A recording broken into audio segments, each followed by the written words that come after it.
Welcome to student tutorial. প্রিয় শিক্ষার্থীরা, আজ আমি দশম শ্রেণীর জীবন বিজ্ঞান মডেল অ্যাক্টিভিটি টাস্ক পার্ট 7 প্রশ্নের উত্তরগুলো আলোচনা করব। উত্তরগুলো আলোচনার আগে তোমরা প্রশ্নটা একবার দেখে নাও। প্রথমে একের দাগে বলেছে প্রতিটি প্রশ্নে সঠিক উত্তরটি নির্বাচন করে তার ক্রমিক সংখ্যাসহ বাক্যটি সম্পূর্ণ করে লেখো। 1 * 3 মানে 1 নাম্বার করে দেওয়া আছে। 2 বলেছে এ স্তম্ভে দেওয়া শব্দের সঙ্গে বি স্তম্ভে দেওয়া সর্বাপেক্ষা উপযুক্ত শব্দটি সমতা বিধান করে উভয় স্তম্ভের ক্রমিক নম্বর উল্লেখ সহ সঠিক জোড়টি পুনরায় লেখো। এখানে দেওয়া আছে 1 * 4 = 4, এখানে 4টে 1 নাম্বার করে দেওয়া আছে।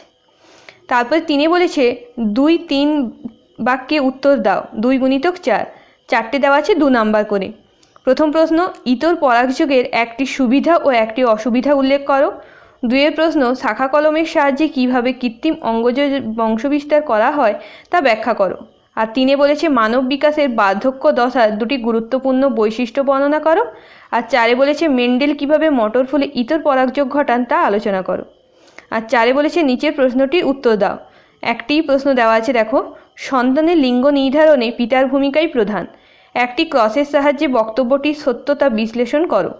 আর বলেছে থ্যালাসেমিয়া রোগের ঘন ঘন রক্ত বদলানোর প্রয়োজন হয়, এর ফলে কি কি সমস্যা দেখা দিতে পারে তা আলোচনা করো। 3 + 2 = 5, এটাই দেওয়া আছে। তোমরা যদি চ্যানেলে নতুন হয়ে থাকো তাহলে অবশ্যই চ্যানেলটিকে সাবস্ক্রাইব করে রাখো সমস্ত মডেল অ্যাক্টিভিটি টাস্কের উত্তর পাওয়ার জন্য। আর যারা ইতিমধ্যেই সাবস্ক্রাইব করে নিয়েছো তাদেরকে অসংখ্য ধন্যবাদ। চলো এবার উত্তরগুলো দেখে নাও। প্রথমে 1 দাগের 1 কি বলেছে, দেখো, পতঙ্গের সাহায্যে পরাগযোগ হয় যে উদ্ভিদে তা নির্বাচন করো। অপশান দেওয়া আছে, দেখো, কয়ে পাতা ঝাঁঝি, খয়ে আছে আম, গয়ে ধান, ঘয়ে শিমুল। সঠিক উত্তর হবে কি খ, আম। তাই তোমরা এইভাবে লিখবে, পতঙ্গের সাহায্যে পরাগযোগ হয় যে উদ্ভিদে তা হলো আম। 2 বলেছে মানুষের অটোজোমে থাকা জিন দ্বারা নিয়ন্ত্রিত হয় না সেটি তা শনাক্ত করো। কয়ে আছে কানের মুক্তলতি, ক্ষয়ে রোলার জীব, 3 থ্যালাসেমিয়া, আর ঘয়ে দেওয়া আছে হিমোফিলিয়া। উত্তর লিখবে তোমরা, মানুষের অটোজোমে থাকা জিন দ্বারা নিয়ন্ত্রিত হয় না সেটি হলো ঘ, হিমোফিলিয়া। তারপর 3 কি বলেছে, দেখো, Y, y, R, জিনোটাইপযুক্ত মটর গাছ থেকে কত ধরনের গ্যামেট উৎপন্ন হয় তা নিরূপণ করো। দেওয়া আছে 1 ধরনের, 2 ধরনের, 3 ধরনের, 4 ধরনের। তোমরা লিখবে Y, R, জিনোটাইপযুক্ত মটর গাছ থেকে এখানে কত ধরনের লিখবে তোমরা, 4 ধরনের গ্যামেট উৎপন্ন হয়। কত ধরনেরটা লেখার দরকার নেই, ওখানে তোমরা লিখবে 4 ধরনের গ্যামেট উৎপন্ন হয়। এবার 2 দেখো, স্তম্ভ মেলাতে বলেছে। তো এ স্তম্ভে দেওয়া আছে, দেখো, স্পাইরোগাইরা, 2 দেওয়া আছে প্রকট বৈশিষ্ট্য, 3 দেওয়া আছে গ্রাফটিং, আর 4 দেওয়া আছে প্রচ্ছন্ন বৈশিষ্ট্য। আর বি স্তম্ভে দেওয়া আছে, দেখো, স্টক এবং শিয়ন, বিতে পুনরুৎপাদন, সিতে মটরের বেগুনি বর্ণের ফুল, ডিতে খণ্ডীভবন এবং ইতে মটরের কুঞ্জিত বীজ। এখানে দেখো 5টা কিন্তু দেওয়া আছে বি স্তম্ভে। এবার তোমরা এইভাবে পাশে লিখে দিতে পারো বা তীরচিহ্ন দিয়ে দেখিয়েও দিতে পারো। তাহলে স্পাইরোগাইরার সঙ্গে কি হবে, ডি, খণ্ডীভবন। আর 2 প্রকট বৈশিষ্ট্যের সঙ্গে হবে সি, মোটরের বেগুনি বর্ণের ফুল। আর 3 গ্রাফটিংয়ের সঙ্গে হবে এ, স্টক এবং শিয়ন। আর 4 প্রচ্ছন্ন বৈশিষ্ট্যের সঙ্গে হবে, দেখো, মোটরের পুঞ্জিত বীজ। তোমরা এইভাবেও লিখতে পারো বা এইভাবে লিখতে পারো যে স্পাইরোগাইরা, তীরচিহ্ন দিয়ে লিখতে পারো ডি, খণ্ডীভবন, এইভাবেও লিখতে পারো। ঠিক আছে, তোমাদের যেটা সুবিধা হবে তোমরা সেইভাবে লিখবে। তারপরে দেখো 3 1 প্রশ্ন কি বলেছে, ইতর পরাগযোগের একটি সুবিধা ও একটি অসুবিধা উল্লেখ করো। ইতর পরাগযোগের একটি সুবিধা হলো উৎপন্ন উদ্ভিদে নতুন বৈশিষ্ট্য তৈরি হওয়ার সম্ভাবনা থাকে। আর ইতর পরাগযোগের একটি অসুবিধা, দেখো, বাহকের ওপর নির্ভরশীল হওয়ায় সাফল্যের হার তুলনামূলকভাবে কম থাকে। 2 প্রশ্ন, দেখো, শাখা কলমের সাহায্যে কিভাবে কৃত্রিম অঙ্গজ বংশবিস্তার করা হয় তা ব্যাখ্যা করো।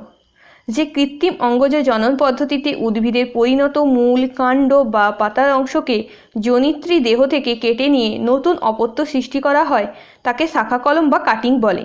উদাহরণ দেখো, গোলাপ, জবা, গন্ধরাজ, লেবু প্রভৃতি উদ্ভিদে শাখা কলম করা হয়। 3 প্রশ্ন, দেখো, মানব বিকাশের বার্ধক্য দশার দুটি গুরুত্বপূর্ণ বৈশিষ্ট্য বর্ণনা করো।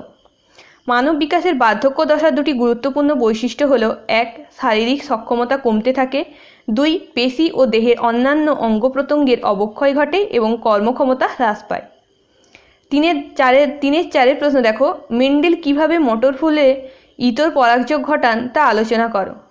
মেন্ডেল একটি ফুলের গর্ভমুণ্ডে যাতে অন্য কোনো পরাগরেণু এসে না পড়ে তার জন্য ওই ফুলের গর্ভমুণ্ডটি প্লাস্টিক ব্যাগ দ্বারা ঢেকে দিয়েছিলেন। পরে মেন্ডেল বিপরীতধর্মী অপর একটি মটর গাছের পরাগধানীতে উৎপন্ন হয় গুঁড়ো সদৃশ পরাগরেণু ব্রাশে করে নিয়ে ঢেকে রাখা প্লাস্টিক ব্যাগ সরিয়ে ওই ফুলের পালক সদৃশ গর্ভমুণ্ডে প্রতিস্থাপন করলেন, অর্থাৎ ইতর পরাগযোগ ঘটান। 4 প্রশ্ন দেখো, সন্তানের লিঙ্গ নির্ধারণে পিতার ভূমিকাই প্রধান। একটি ক্রসের সাহায্যে বক্তব্যটির সত্যতা বিশ্লেষণ করো। আর বলেছে থ্যালাসেমিয়া রোগের ঘন ঘন রক্ত বদলানোর প্রয়োজন হয়, এর ফলে কি কি সমস্যা দেখা দিতে পারে তা আলোচনা করো। দেখো প্রথমে একটি ক্রসের সাহায্যে দেখে নিই। মানুষের লিঙ্গ নির্ধারণের ক্ষেত্রে শুক্রাণু নির্ধারক হিসেবে কাজ করে, কারণ শুক্রাণুতে উপস্থিত ওয়াই ক্রোমোজোম লিঙ্গ নির্ধারণে মুখ্য ভূমিকা পালন করে। সন্তান কন্যা না পুত্র হবে তা সম্পূর্ণরূপে নির্ভর করে ওয়াই ক্রোমোজোমের উপস্থিতির ওপর। ওয়াই ক্রোমোজোমযুক্ত শুক্রাণু দ্বারা ডিম্বাণু নিষিক্ত হলে পুত্র সন্তান হয় এবং ওয়াই ক্রোমোজোম বিহীন অর্থাৎ এক্স ক্রোমোজোমযুক্ত শুক্রাণু দ্বারা ডিম্বাণু নিষিক্ত হলে কন্যা সন্তান সৃষ্টি হয়। এইভাবে ছকটা তোমরা খাতায় দেখে দেখে করে নেবে, ঠিক আছে। পি জনু, তারপর গ্যামেট, F1 জনু আছে, এইভাবে তোমরা তীর চিহ্ন দিয়ে যেভাবে ক্রসটা করা আছে দেখে দেখে ভালো করে খাতায় করে নেবে। তারপরে দেখো থ্যালাসেমিয়া রোগে ঘন ঘন রক্ত বদলানোর জন্য যে সমস্যা দেখা দিতে পারে তা হলো 1. আরবিসি বারবার ভেঙে যাওয়ার ফলে দেহের বিভিন্ন অঙ্গে অতিরিক্ত লোহা সঞ্চিত হয়। 2. অতিরিক্ত লোহা জমে যাওয়ার ফলে হৃৎপিণ্ড, যকৃৎ ও অন্তঃক্ষরাতন্ত্র ক্ষতিগ্রস্ত হয়। 3. থাইরক্সিন হরমোনের কার্যকারিতা কমে যায়। 4. হার্ট ফেলিওর, অস্বাভাবিক হৃদস্পন্দন প্রভৃতি দেখা যায়। ঠিক আছে, তোমরা দেখে দেখে সুন্দরভাবে খাতায় লিখে নেবে। এই পর্যন্ত আমি তোমাদের অক্টোবর মাসের জীবনবিজ্ঞান অ্যাক্টিভিটি টাস্কের উত্তর আলোচনা করে দিলাম। ভিডিওটা ভালো লাগলে লাইক করো, বন্ধুদের সঙ্গে অবশ্যই শেয়ার করো, তাদেরও উপকার হবে এবং আমাকে কমেন্ট করেও জানাতে পারো।